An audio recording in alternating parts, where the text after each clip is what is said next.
5월 13일 수요일 푸르른 은총의 숲 새벽 묵상. 사람은 하나님께로 나아가는 통로입니다. 역대하 24장 17절 18절 말씀. 여호야다가 죽은 후에 왕이 그의 조상들의 하나님 여호와의 전을 버리고 아세라 목상과 우상을 섬겼으므로 그 죄로 말미암아 진노가 유다와 예루살렘에 임하니라. 요아스 왕의 통치는 전반기와 후반기가 극명하게 대조됩니다.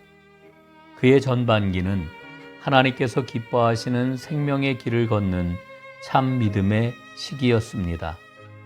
후반기는 요아스 왕이 하나님을 배반하고 우상 숭배의 악한 길을 걸었던 시기였습니다. 그의 전반기와 후반기 사이에 무슨 일이 있었던 것일까요? 여호야다 제사장의 죽음이 있었습니다. 여호야다 제사장은 요아스 왕의 멘토였지요. 여호야다는 요아스의 목숨을 구해 주었습니다.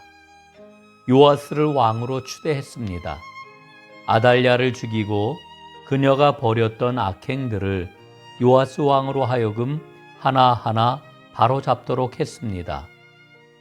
왕이 된 요아스는 하나님의 전을 보수해야 되겠다는 마음을 먹었지요.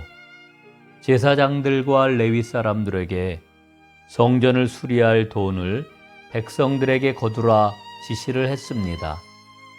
하지만 레위인들은 꾸물거렸습니다.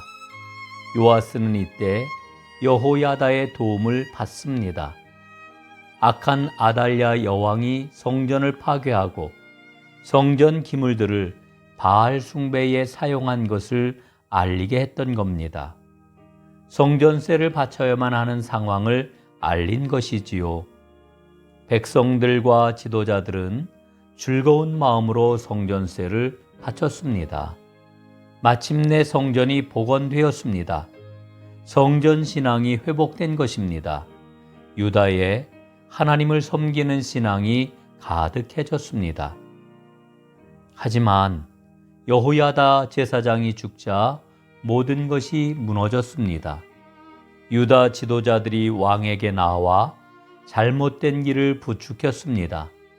왕은 그들의 길을 따라서 성전 신앙을 버리고 이방 신앙에 빠져들었습니다. 하나님께서 경고하셨지만 왕은 듣지 않았지요. 마침내 여호야다의 아들 스가랴가 하나님의 영에 감동되어 하나님의 심판을 선포하였습니다. 진노한 왕은 그를 잡아서 성전 뜰에서 살해했습니다. 여호야다 제사장이 자신에게 베푼 은혜를 그렇게 갚은 것입니다. 결국 요아스 왕은 하나님의 심판을 받았습니다. 한 줌밖에 안 되는 적은 아람 군대에게 패하였고 그 와중에 그는 신하들에게 살해당하고 말았습니다. 성전 신앙을 회복시켜 한때 아름다운 이름을 얻었던 한 사람의 비참한 말로입니다. 요아스는 여호야다 제사장의 빛나는 신앙의 축복은 누렸지만 그 속에 계셨던 하나님을 만나는 데는 실패했던 것입니다. 나에게 보내주신 사람을 통하여 하나님의 얼굴을 볼 수 있는 사람이 복된 사람이랍니다.